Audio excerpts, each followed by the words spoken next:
시청자 여러분 안녕하십니까? 10월 26일 경제현장 오늘 시작합니다. 이건희 삼성그룹 회장의 장례 이틀째인 오늘 고인의 빈소와는 정재계 인사들의 조문이 이어지고 있습니다.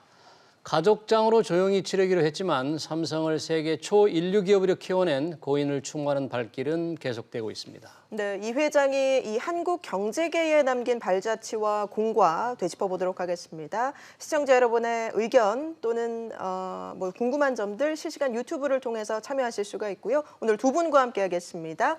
이종욱 서울여대 명예교수, 박연미 경제평론가 자리하셨습니다. 어서 오십시오. 네, 안녕하세요. 네. 박연미 평론가님, 네. 오늘 이건희 회장이 이제 장례 이틀째인데 뭐 이렇게 가족장으로 조금 조용히 치르기로 했잖아요. 일반인들의 조문을 받지 않는데 네. 이 정재계 인사들은 계속 지금 조문을 하고 있어요. 좀 네. 상황이 어때요? 오늘 오전에 입관식이 있었습니다. 예. 그 가족들이 지켜보는 아래 입관식이 원불교식으로 진행이 됐고요. 이후에도 조문 행렬이 이어졌는데 오전 중에 정의선 현대차 신임 회장이 다녀갔고요. 네. 그리고 뭐 어제는 정몽윤 그 회장들이 다녀갔고 정치권에서도 발길이 잇따랐는데 어제 이재명 경기지사가 현장을 찾아서 그 눈길을 끌었잖아요. 오늘은 이낙연 더불어민주당 대표 그리고 삼성 출신인 양향자 더불어민주당 최고위원 그리고 안민석 의원 등이 현장을 찾았습니다. 국민의힘에서도 주호영 원내대표가 그 현장을 찾아서 안타깝다 이런 의사를 전했고요. 기타 여러 대한상의의 박용만 회장 등이 현장을 찾아서 그 고인의 명복을 빌었습니다. 예. 범삼성가에서는 이재윤 CJ 회장이 처음으로 네. 이제 어제 다녀갔죠. 네. 방문을 한 것으로 알려졌는데 사실 고인과 이재윤 회장의 부친이죠. 이맹희 명예회장 승계 문제로 오랜 갈등이 있었잖아요. 그렇죠. 큰 송사도 있었는데 네. CJ의 이재현 회장 아버지가 그러니까 그 장남이잖아요. 그렇죠. 삼성가의 장남이었으나 후계를 선정하는 과정에서 삼남인 이건희 회장이 그룹을 이어받게 됩니다. 그래서 나중에는 유산 상속분 그리고 차후에 경영권을 물려받던 그 과정에 대한 문제 때문에 이맹희 씨하고 이건희 회장하고 큰 소송까지 벌이게 되는데 네. 선대에는 한 50여 년 정도 그래서 대면한 상태로 지냈습니다만 그 이맹희 씨가 돌아가시고 났을 때에도 이재용 부회장이 그 빈소가 차려지기 전에 2014년이죠. 먼저 가서 위로를 했고 네. 중간에 보면 그 또 이재현 CJ 회장이 그 사법 처리가 되는 과정이 있었지 않습니까? 이때에도 범삼성가가 탄원서를 쓰는데 이때 이재용 부회장이 앞장을 섭니다. 그래서 이번에 그 빈소를 찾았을 때에도 이재현 CJ 회장이 훌륭한 작은아버지셨다. 큰 집안을 이끌어가는데 참 고생 많으셨고 본받을 점이 많았는데 안타깝다. 이런 입장을 밝혔습니다. 네. 당시 그 이건희 회장의 차명 주식에 소유권을 놓고 좀 문제가 됐었어요. 그 당시 소유권을 이제 차명 주식을 전부 다시 이제 이름으로 돌리니까 그 이명희 회장 측에서 이게 다 그쪽으로 가져가면 어떡하느냐 하는 그런 논쟁이 굉장히 붙는데 마침 제가 그 당시에 그 이재용 회장을 직접 그때 그 차명 주식 문제가 됐을 때 그때 만났습니다. 이재용 당시 부회장. 그래서 이 가족 간에 이렇게 다툼이 되니까 사회적으로 비난이 많았거든요. 비탄에 굉장히 비난하고 시탄이 높았는데 그래서 좀 화해할 줄 알았는데 당시에는 화해가 이루어지지 않았습니다. 그래서 왜 이렇게 사회적으로 비난이 많은데 그러느냐 그랬더니 이 지분과 관련된 문제이기 때문에 이게 쉽사리 화해를 하기가 어렵다. 그래서 다시 항소심까지 갔던 그런 게 있어요. 지금은 이제 2세들의 경우에 다 문제가 손대간의 정리되었죠. 갈등은 풀린 것으로 보여요. 그렇죠. 이제는 삼성 그러니까 이재용 그 아버지 세대의 상속 지분 문제는 어떤 그동안에 우리 사회자께서 말씀하신 대로 그 물밑에 그런 갈등은 있지만 이미 그거는 아마 우리 이재현 세대에서는 정리를 하고 넘어가는 것 같습니다. 그래서 그거는 참 다행이라고 생각합니다. 그 정의선 현대자동차 회장이 빈소에서 한 얘기가 좀 주목을 끌더라고요. 이건희 회장이 1등 정신을 강하게 심어줘서 감사하다.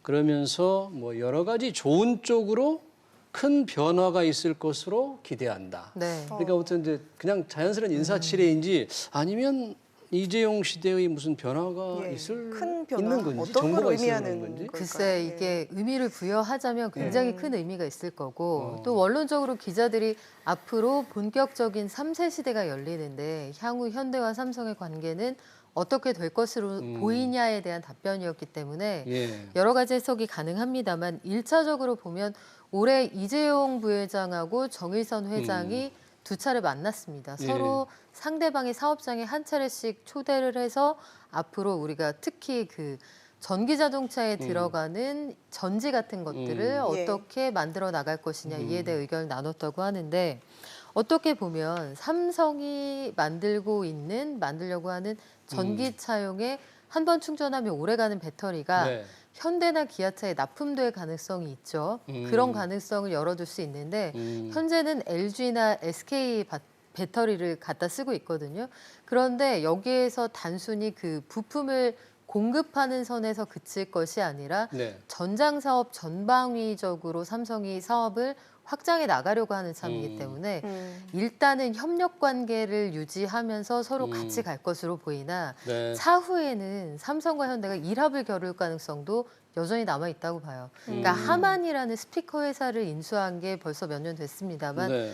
단순히 스피커만 만드는 회사가 아니라 전장 사업을 하는 회사잖아요. 네. 차후에 전기차 시대로 가면 내연기관이 덜어내어지고 배터리가 들어간다 하면 남는 게 다 전장입니다. 그러면 현대와 삼성이 맞붙는 상황 혹은 삼성이 장기적으로 자동차 회사를 사거나 여기에서 전략적 제휴를 하는 가능성도 여전히 열려 있는데 일단 장례식장에 수많은 스포트라이트 앞에 현대차를 직접 운전하고 이재용 부회장이 들어갔단 말이죠. 예, 예. 이런 것들을 보면 상징적으로 지금 삼성과 현대가 당분간 우호적인 관계로 가겠다. 이런 것들을 보여주는 예라고 볼 수 있을 예, 겁니다. 지금 화면에도 나가고 네. 있습니다만 이재용 부회장이 아들과 딸과 함께 네. 또 입장을 해서 또 주목을 네, 끌었어요. 직접 운전을 했고요. 현대차의 그 대형 차종이죠. P 모델을 직접 운전을 했습니다. 펠리세이드의 네. 네, 모델. 네, 그런 거죠. 예. 네. 삼성그룹 계열사 사장들도 지금 속속 와서 지금 조문을 하고 있는데 오늘 아침 가장 빨리 온 건 그 장충기 전 사장이더군요. 네. 제가 이 이야기를 하기 전에 예. 방금 첫 질문에 대한 이야기를 조금씩 하고 하는 게 좋을 것 같습니다. 방금 우리 정의선 회장께서 그런 말한 거는 조금 더 우리가 현재의 그 시대의 변화에서 지금 현재 이분들이 하는 이야기가 의례적인 이야기가 아니다라는 걸 좀 먼저 이야기하고 넘어가고 싶어요. 의례적인 인사치레가 아니다. 여기는 우리는 많은 사람들이 4차 산업혁명의 시대라고 하는 이야기를 많이 하고 있어요. 많은 사람이 4차 산업혁명의 시대에는 연결, 이를테면 뭐 우리가 그 인터넷 회사하고 자동차가 연결되고 콘텐츠 연결되고 하는 거, 그 다음에 서로 이제 또 융합되는 것도 상당히 중요한데 네. 여기에 이제 현대차나 삼성에서 연결하는데 예.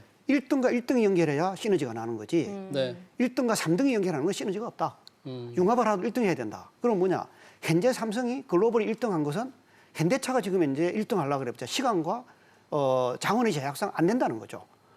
그렇기 때문에 이 현대나 삼성이나 LG나 등등이 네. 누구가 가장 세계에서 글로벌 1등 하는 거 알아요. 그래서 이미 그 부분에 대해서는 기술진들이 어떤 부분에서는 누구하고 결합해야 되고 이런 것 등등을 대충 지금 이제 그 협의를 하고 있기 때문에 그 의미는 우리가 그냥 상징적 의미보다 훨씬 더 크다. 예. 이것도 제가 지난주에 그 현대차 네. 현대 기아차 기술연구소 남양 네. 그 연구소로 가서 제가 그 관련된 이야기 비슷한 걸 질문을 했었어요. 네. 우리 그 회장님들이 어떻게 만났는데 우리나라 기업들끼리는 서로 협력이 안 된다 그러는데 네. 정말 우리가 이거 당신 새로운 시대에는 되는 거냐? 네. 그랬더니 지금 제가 설명하는 거는 거기에 있는 분이 저한테 설명한 내용 가운데 하나입니다. 나머지 부분은 제가 뭐 대비정도 있고 하기 때문에 구체적으로 말을 할 수가 없는데 기업들은 1등과 1등이 만나야 수표 1등이 되고 그다음에 1등과 3등이 만나는 거는 그런 거는 융합시대에 경쟁력을 떨어뜨리는 거다. 이런 식의 이야기를 하는 걸 제가 듣고 왔어요. 예, 알겠습니다. 네. 주요 경제단체들 뭐 대한장이 뭐 정경련 그다음에 등도 뭐 우리 장충기 사장이 제일 먼저 갔더라고요.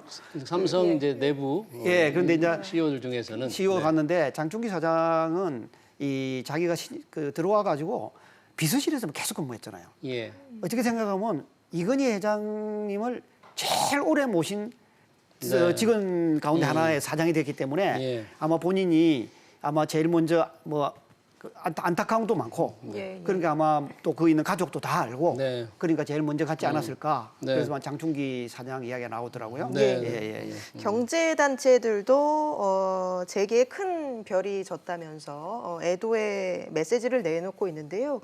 이제 주요 경제단체에서는 어떤 메시지를 내놓고 있습니까? 네, 안타깝다는 반응이 가장 크고 재계에 큰 어른을 잃었다 이런 반응이 주를 이루고 있습니다. 일단 전경련의 경우에는 세계 최고의 리더였다. 사업 보국을 실제로 실천한 리더였다 이런 평가를 내놨고요. 예. 전반적으로 보면 경총, 상위 어디 할 것 없이 한국의 기업을 혁신을 통해서 글로벌 리더 반열에 올려놓은 훌륭한 회장이었다. 훌륭한 산업 일꾼이었다. 이런 평가를 내놓고 있습니다. 만약 이 코로나가 아니었더라면 뭐 일반인의 또 존경하는 일반인들의 좀 조문도 받고 해서 조문이 조금 성대하게 좀 이루어질 수도 있었을 텐데 워낙 비상 상황이기 때문에 이제 제한적으로 한 거죠. 예. 정치계에서도 많이 조문을 했지 않습니까? 노무현 대통령도 비서실장을 어제 보낸 거죠. 우리 네. 문재인 대통령께서도 이렇게 하셨는데 문재인 대통령. 네. 사실 이제 어찌든가 문재인 대통령의 경제 브레인이나 예. 또 핵심 참모들 가운데는 이 삼성 저격수 역할을 하신 분들이 적지 않죠. 예. 실제로. 그런데 이제 이건희 회장께서 돌아가시고 나니까 예. 문재인 대통령께서 비서실장하고 또 경제수석, 예. 그다음에 이호영 경제 또 그 정책실장하고 경제수석 보내서 이렇게 조문을 하고 한국의 이제 기업으로서의 큰 어르신이 돌아가신 게 안타깝다 이렇게 애도의 표현을 했던 것은 예. 아마 문 대통령께서 좀 섭섭한 그런 기분이 아닐까 하는 것에 대한 하나의 표시일 것 같습니다. 예. 여야의 반응은 조금 엇갈리는 것 같습니다. 뭐 이낙연 민주당 대표 오늘 조문하기도 했지만 빛과 그림자가 다 있다라는 네. 의견을 내놨죠. 공과를 함께 평가해야 한다 이런 입장을 내놨는데 여당 안에서도 약간 입장이 엇갈리는 것 같습니다. 오늘 나온 반응이나 조문하면서 나온 반응들을 보면 이낙연 대표의 경우에는 빛과 그림자를 함께 봐야 한다. 큰 네. 공이 있었지만 털고 갈 부분이 있다. 이런 부분을 강조했는데 국민의힘의 경우에는 이건희 회장의 별세는 경제계에 큰 별이 진 것이다. 한국 경제에 이바지한 업적을 평가해야 한다. 이런 입장입니다. 네. 어제 이낙연 대표가 지금 방금 말씀하신 그 페이스북에 올린 네. 글 공과를 함께 얘기한 부분, 특히 과 부분에 대해서 이제 재벌 중심의 경제 구조를 강화하고 노조를 불인정하는 부정적인 영향을 미쳤다. 근데 이 부분을 또 다시 적시를 네. 하다 보니까 상당히 그 논란이 좀 많았던 것 같아요. 그렇죠. 그 예. 공과에 대한 평가를 두고 지금 여론도 좀 엇갈리는 것 같은데요. 아직까지는 애도가 먼저다라는 의견도 있고 반면에 분명히 공과가 있는 부분이니까 이낙연 대표의 발언이 부적절하진 않았다 이런 의견이 양분되는 것 같습니다. 예. 이종욱 교수님, 이 삼성이라는 브랜드는 뭐 외국에서도 뭐 글로벌 브랜드이지 않습니까? 예. 그래서 외신들도 긴급 타전을 하는 모습이었는데 예. 어떤 메시지들 나왔어요? 제가 답변하기 전에 아까 우리 사회자만 문호조 네. 갱년하고 재벌에 관련된 이야기 먼저 조금 하고 좋을 것 같아요. 예. 사실은 갱년이라고 하는 것은 꼭 노조가 있어야만이 좋은 갱년은 아닙니다. 네. 그렇지 않습니까? 네, 네. 무노조 갱년도 얼마만큼 할 수 있는 거죠. 예. 그 문제는 저희가 뒤에서 자세히 자, 짚어볼 그럴 예정입니다. 텐데 이제 그런 걸 해서 공가 이야기를 할 때 저는 자주 이야기하고 싶은 것은 우리 서양이나 이런 사람들의 이 부고 이런 걸 보면은 예. 세상에 우리가 사회적 관계에서는 공부하고 달리 누구든지 가가 있을 수 있어요. 좋은 사람이 있고 그렇죠. 나쁜 사람이 있기 때문에 네. 가가 있어가지고 이번에 그 외신들도 보면은 공도 이야기하고 네. 과도 이야기하고 네. 이렇게 얘기를 합니다.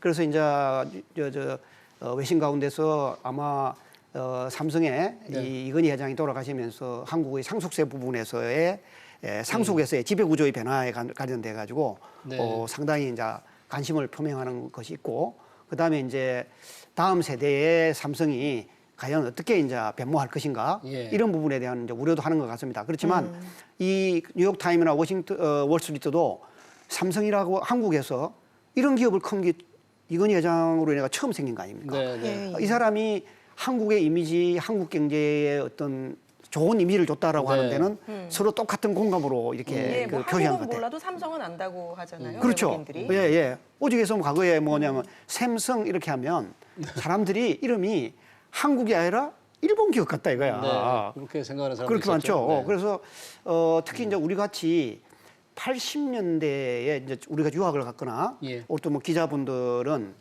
정말 그 시대에는 한국이 일본 미국 사람이 남한과 북한도 잘 몰랐어요. 실제로. 네네. 그 정도였는데 이제는 뭐냐면 한국 이미지를 모르는 사람이 없지 않습니까? 네네.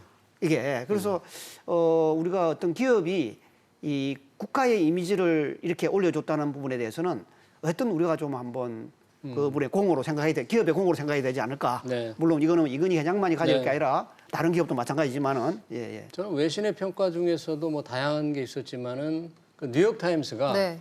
여러 가지 평가 중에서 큰 사상가다 이런 단어를 썼더라고요. 그렇죠. 네, 그게 아주 인상 깊었던 것 같습니다. 큰 그림을 가지고 그러니까 뉴욕타임스의 논평 가운데 제가 유심히 본 건 예. 87년만 해도 할인마트에서 싸구려 전자레인지를 팔던 브랜드를 90년대에는 반도체의 선구자, 2000년대에는 모바일의 선도자로 키워낸 리더였다 이렇게 평가를 했거든요. 네.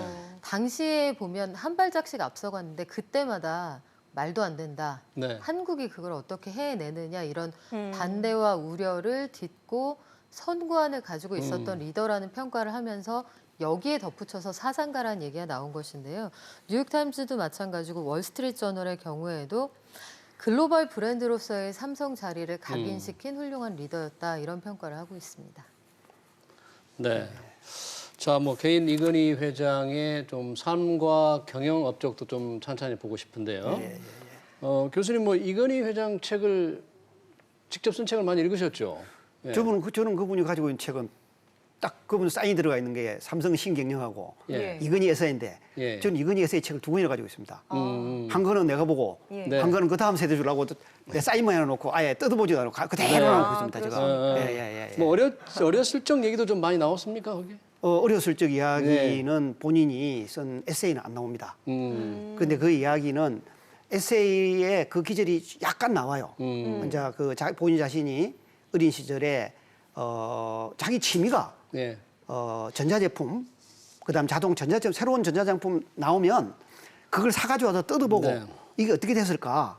이 자동차 관련된 이야기도 나와요. 자기가 전자제품과 자동차는 너무너무 정말 이 뜯어보고 신기하게 생각하고 이렇게 하고 그다음에 이제 본인 자신이 이제 일본에서 혼자 공부하면서 이 영화 네. 이런 쪽에 아주 빠졌던 이야기들 이런 이야기가 이제 쭉 나와 있죠. 네. 그래서 이제 다른 뉴스를 통해서 뭐 여러 가지로 이제 토막토막이 자기 어린 시절 이야기 나와 있어요. 개를 좋아한 것도 이제 쓸쓸하게 하니까 이제 개를 좋아해서 한 이야기도 나와 있고 상당히 인간적인 면모가 나와 있습니다. 그래서 그분이 아마 아까 말씀하신 대로 저렇게 혼자 생활을 막 하면서 생각을 많이 하면서 어떤 사상가가 됐지 않을까 그런 생각도 좀 하게 되죠. 예.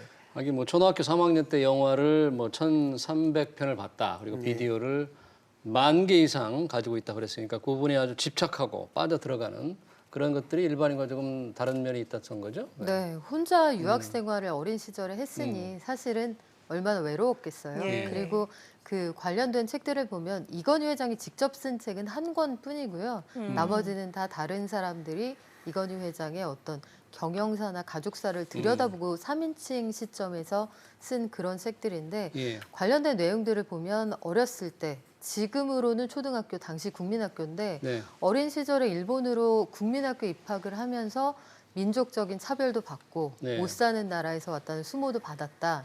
그 과정에서 어떻게 하면 그 길을 할 수 있을지 생각을 했다. 기술로 일본을 이겨야겠다는 생각을 했다. 예. 이런 얘기가 나오고요. 대학도 와세다 대학을 졸업하지 않습니까? 네. 한국에서 잠깐 대학을 다니다가 중퇴하고 일본으로 넘어가게 되는데 전 세계의 글로벌 마인드를 갖춰야 한다는 게 선대 이병철 회장의 주문이었다고 해요. 네. 그래서 외로움과 그 민족적 멸시 이런 것들을 극복하는 과정에 역시 먹고 사는 문제가 해결돼야 하고 기술로 이겨야 한다 이런 생각을 많이 하게 된 것 같고요. 네. 그 여러 가지 문학과 아니면 스포츠에 대한 관심은 나름대로 외로움을 극복하는 방법이 아니었을까 하는 생각을 해봅니다. 예. 그 이건희 회장이 남긴 여러 가지 말들 가운데 가장 강력하게 전해지는 말이 아마 마누라와 자식 빼고 다 바꿔라 이 말이 아닐까 싶어요. 그렇죠. 이 얘기를 이제 93년도에 프랑크푸르트에서 신경영 선언으로 한 내용인데 직접 한번 들어보시겠습니다. 어떻게 5년, 6년 시종일관 떠들던 질 하나 방향으로 가자 하는 이 질이 안 되는 이 삼성그룹이 질이다, 질. 극단적으로 얘기해. 농담이 아니에요. 마누라 자식 빼는 건 다 바꿔봐. 2류 내지 2.56. 잘 해봐야 1.56까지는 갈 수 있을지 모르겠다. 그러나 1류는 절대 안 된다는 얘기예요. 저것이 1993년 6월 이제 네. 프랑크푸르트 캠핑스키 호텔에서 이루어진 건데 그 당시 어떤 계기가 좀 있었습니까? 왜 알려지기는 네. 그 프랑크푸르트로 가면서 비행기 안에서 본 그 일본 고문의 네. 그 어떤 보고서가 정말 상당히 그 충격적이었다. 뭐 그랬지 않습니까? 네, 그렇기도 하고요. 프랑크푸르트로 가기 전에 저때 당시에 전 세계 곳곳을 돌지 않습니까? 전 세계 사업장을 돌면서 이제 거기에서 현장에서 우리 물건이 어떻게 팔리는지 이런 것들을 직접 봤다고 하는데 아주 유명한 사례가 93년 2월에 미국 LA 그 가전 매장인데요.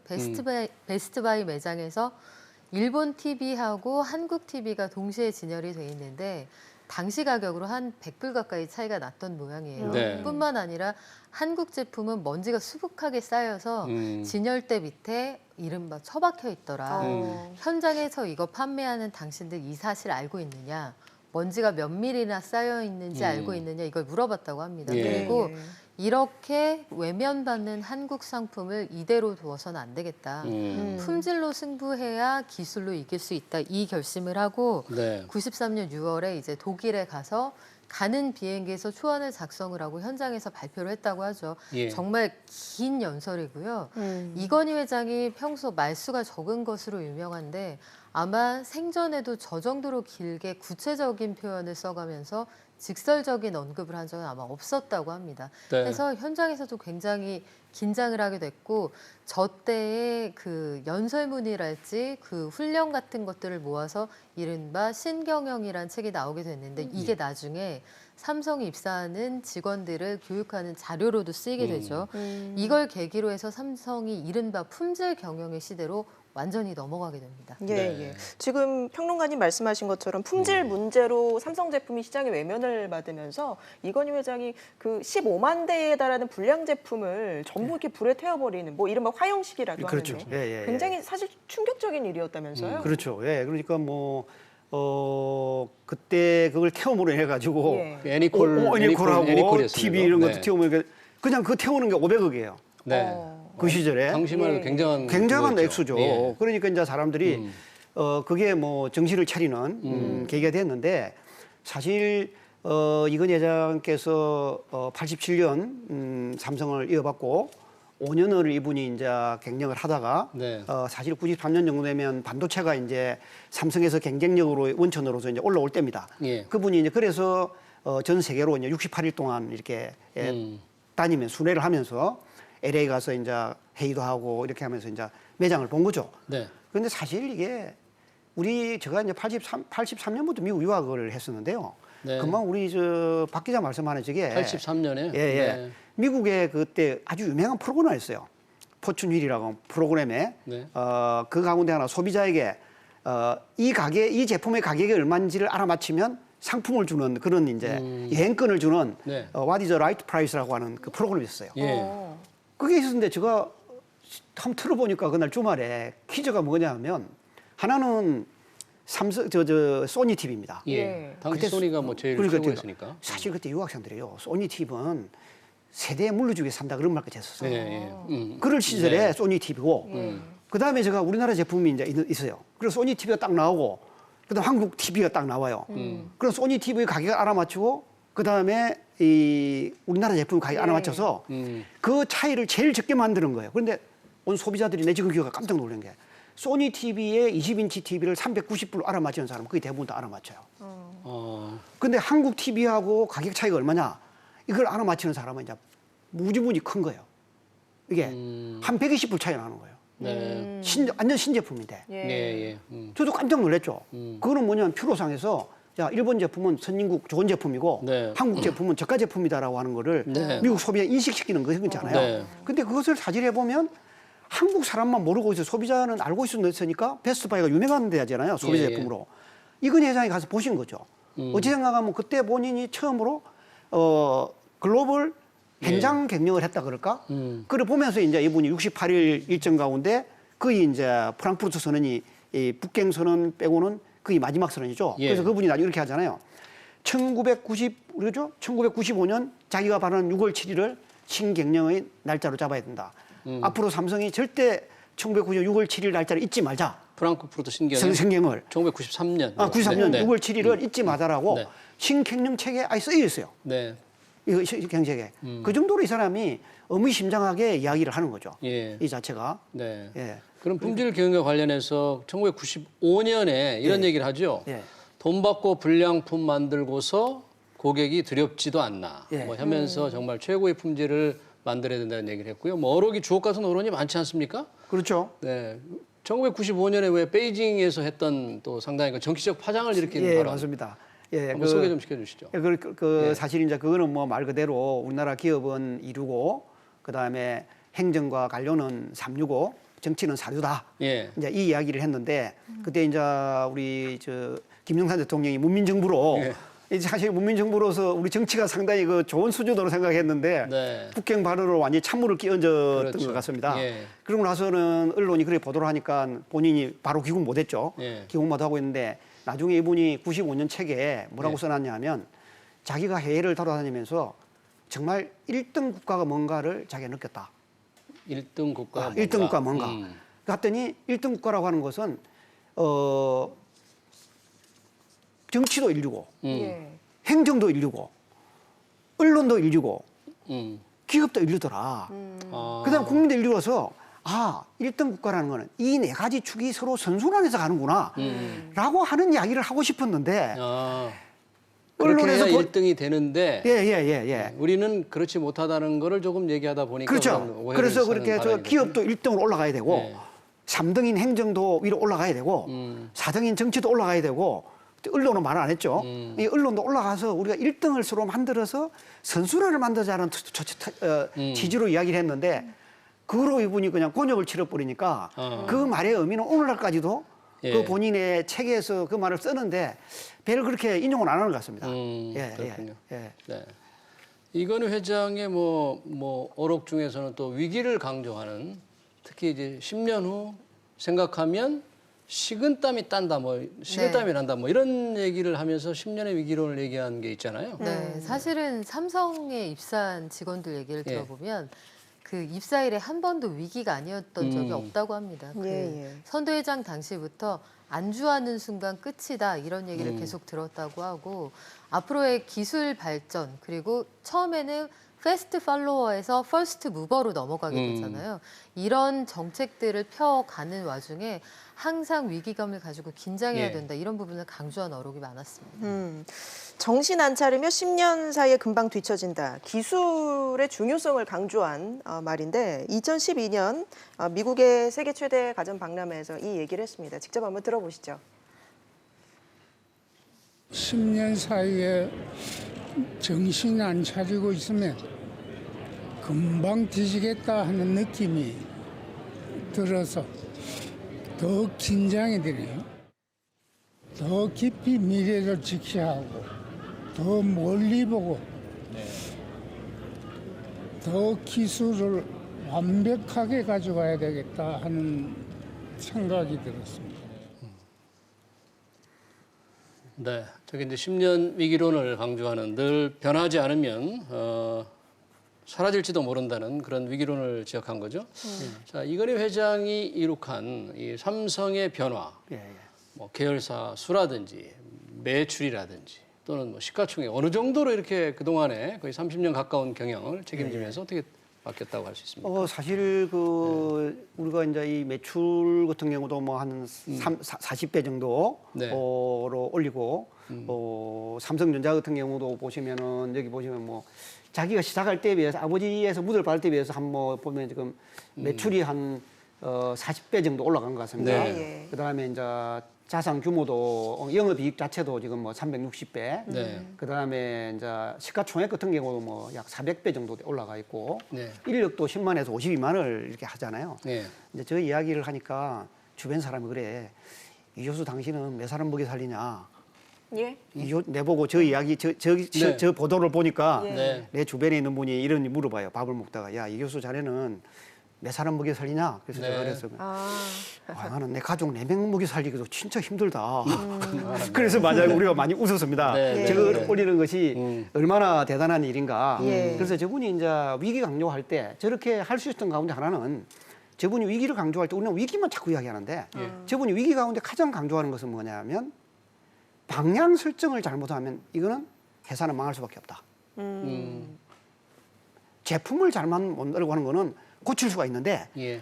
방향 설정을 잘못하는 거는 이거는 돌이킬 수 없는 일이다. 네. 그래서 이게 위기의식에서 방향 설정을 잘해야 된다. 그럼 방향 설정이 잘 되면 그 필요한 기술, 인력 이런 사람은 이제 가져오면 되는 거거든요.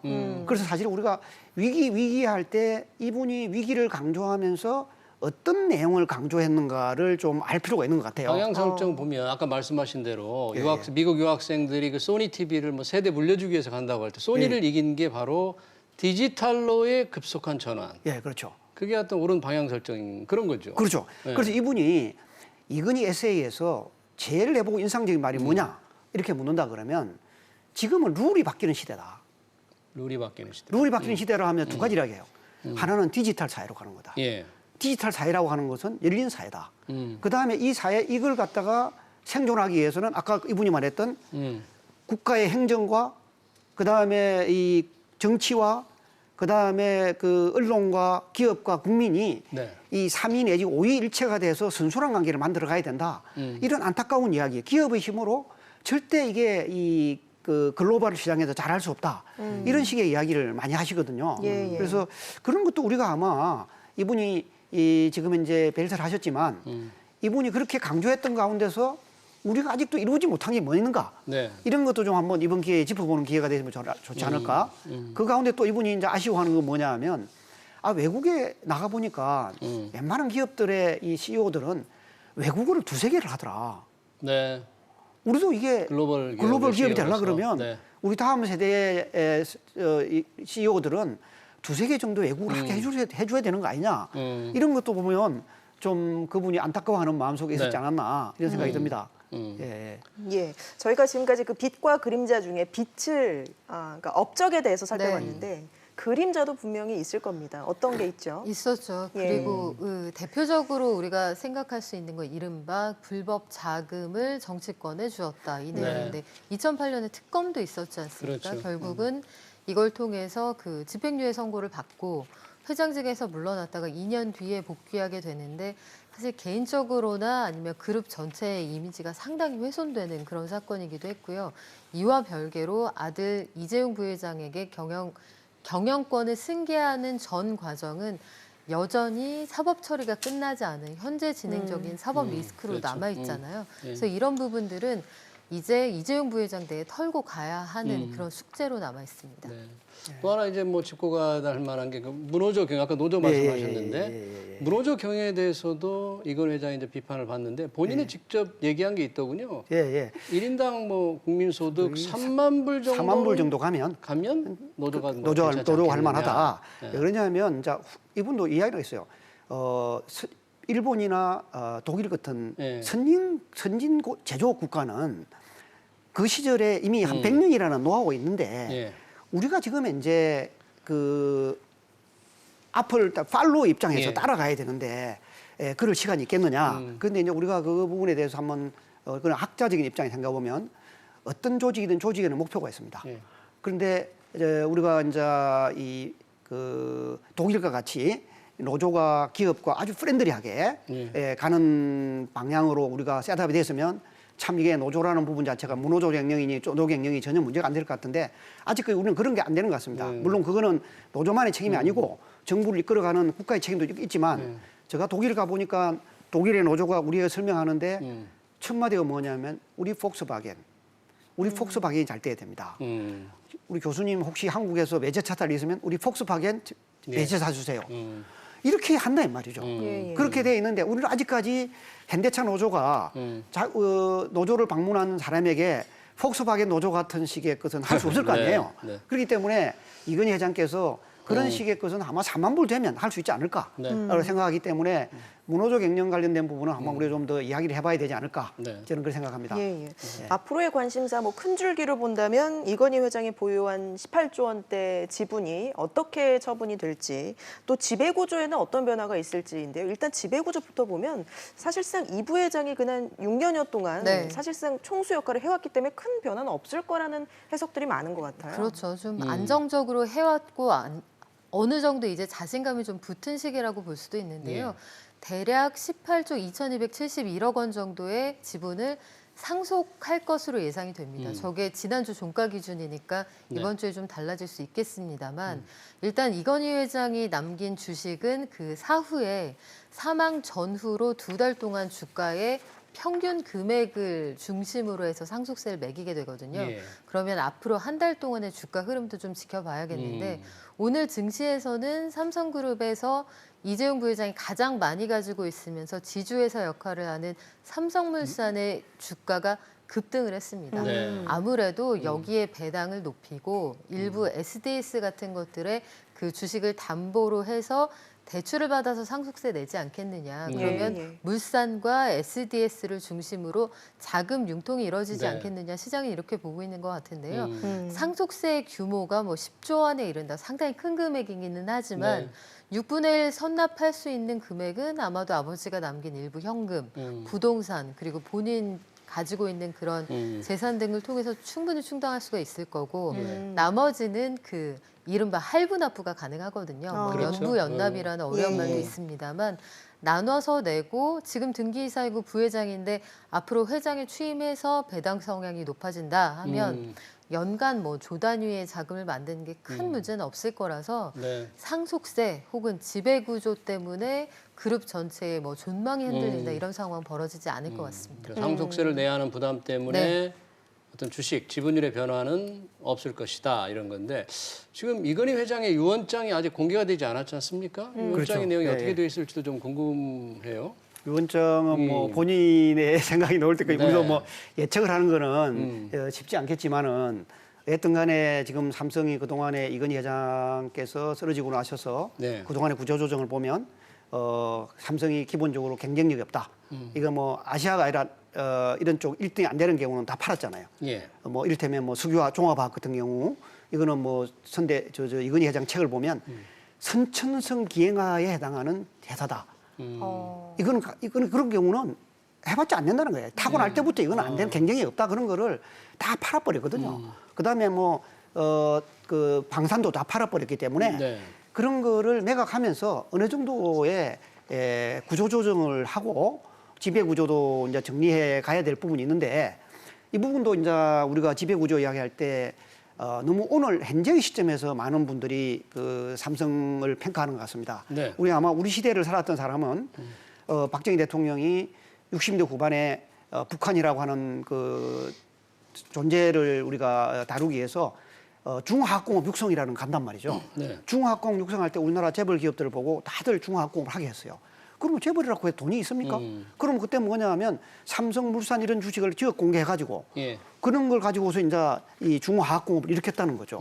그러다 보니까 저 삼성물산이라고 하는 회사가 삼성그룹의 많은 회사의 지분으로 쪼개가 있을 수밖에 없었어요. 예.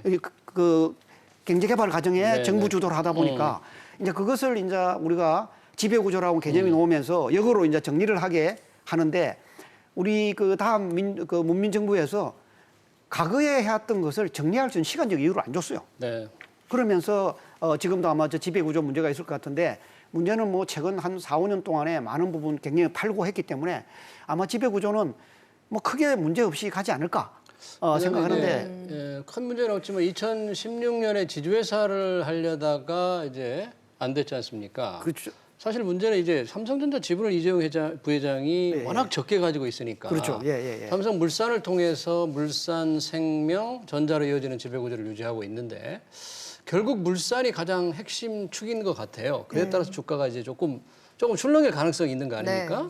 물산 지분을 지금 생명 그리고 생명 지분을 생명이 가지고 있는 전자 지분을 지금 팔아야 될 상황이 오지 않나. 그건 어떻게 될 것 같습니까? 생명하고 화재 둘 다 해당되는 건데 지금 생명이 특히 문제가 되는 거죠. 보험업법 개정안에 따라서 금융계열사는 그 계열사 지분을 3% 이상 가질 수 없도록 해라. 3% 이상 가지고 있는 지분 다 팔라는 얘기인데 여기에 또 한 가지 쟁점이 더불어민주당 박용진 의원이 발의한 개정안이 있어요. 이게 평가액으로 3%를 넘는 지분을 팔아야 하느냐 아니면 시가로 3%를 넘는 지분을 팔아야 하느냐 이거에 따라서 내놔야 하는 지분의 규모가 엄청나게 달라지거든요. 향후에 이 개정안이 국회에서 수용될 것이냐 이게 하나 관건일 것 같고요.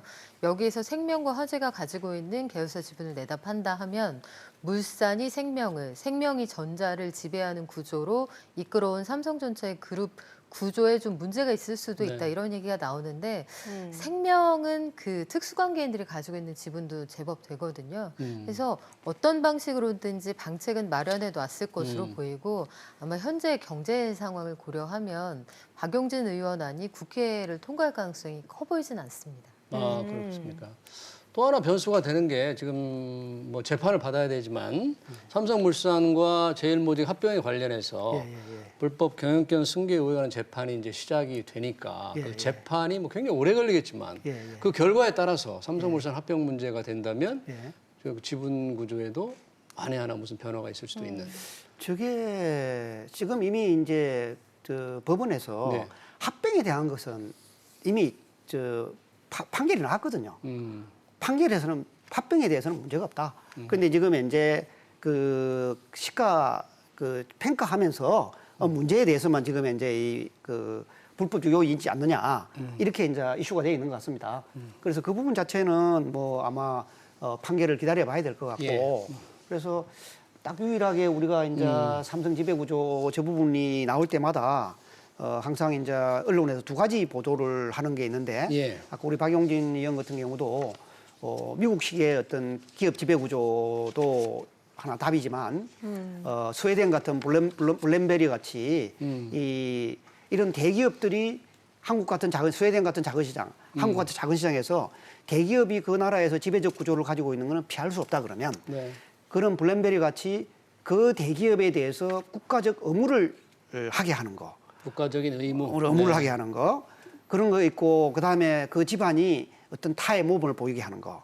국가적 의무는 세금을 제대로 내는 게 국가적 의무 아닙니까? 그 이상 다른 의무도 있습니까? 그 의무 말고 블룸베리 같은 경우는 당신들이 국내에서 하는 사업에 대한 고용의 어떤 그 비율을 국내 고용 자체를 어느 정도 반드시 지켜줘야 된다. 고용 그런 것도 있고 그다음에 지금 우리도 보면은 뭐 삼성뿐만 아니라 많은 재계의 대기업 자녀들이 문제인데 이게 이제 자녀 관련돼 가지고 항상 구설수에 많이 오르잖아요.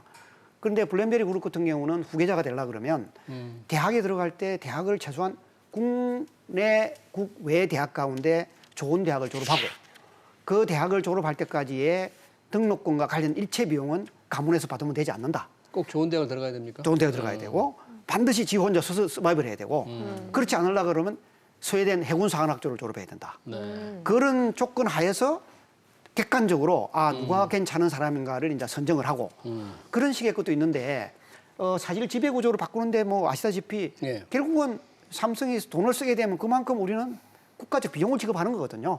그래서 저것도 아마 우리 뭐 국회에서 어떻게 결정날지 모르지만은 우리 이거 4차 산업혁명 시대에 기술이 빨리빨리 변화하는데 좀 지배구조 변화로 인해 가지고 거래비 소위 경제학적 거래 비용을 최소화시켜서 기업 경쟁력을 증진시키고 삼성이 오히려 고용의 의무를 좀 더 지게 하는 그런 거를 하게 하는 것도 좋지 않을까 하는 생각합니다. 예. 지금 이재용 부회장이 지금 사법적인 이런 리스크를 좀 떠안고 있고 또 미국과 중국의 갈등도 워낙에 심하고 하기 때문에 아버지인 이건희 회장과 다른 제 모습을 좀 보이면서 리더십을 발휘해야 될 텐데 과연 이제 잘 돌파를 하고 넘어갈 수 있을지가 조금 궁금한 것 같아요. 글쎄요, 좀 지켜봐야겠습니다만 월스트리트저널은 이런 평가를 하더라고요. 이재용 부회장이 가지고 있는 여러 가지 이제 앞으로의 과제 가운데 지난 6년 동안 뚜렷한 경영 스타일을 보여주지 못했다는 점, 이 점이 아직까지는 확 믿음이 가는 부분이 아니다 해서 앞으로 지켜봐야 한다고 지적을 하는데 예. 역시 공감하는 부분이고요. 앞으로 삼성전자가 어떤 방식으로 혁신을 해 나갈 것이냐, 그리고 또 한 가지는 그동안 정부가 혹은 정책적인 수요가 대기업들을 밀어주는 방식으로 기업을 키워왔다면 앞으로는 온 국민에게 빚을 졌다고 볼 수 있는 대기업이 국가와 사회에 어떻게 기여할 것이냐, 이 방안을 구체적으로 제시하는 게 아마 삼성전자의 미래, 삼성그룹의 혁신을 좌우하는 그런 갈림길이 될 것으로 보입니다. 예. 이종욱 교수님은 마지막으로 이재용 부회장 앞에 남긴 저는 이재용 과제. 부회장이 예. 뭐 괜찮을 거라 생각하는 이유 가운데 하나가 우리 전자산업이 이건희 회장 때도 그랬습니다. 일본이 전자산업이 저렇게 이제 그 삼성을 못 따라가는 가장 큰 이유 가운데 하나가 전자산업의 생명은 다 숏사이클입니다. 짧은 사이클입니다. 짧은 사이클이기 때문에 오너가 살아있지 않은, 오너가 책임을 가지고 의사결정하지 할 수 있는 방법이 없어요. 그래서 이건희 회장님의 책을 보고 이런 말 나옵니다.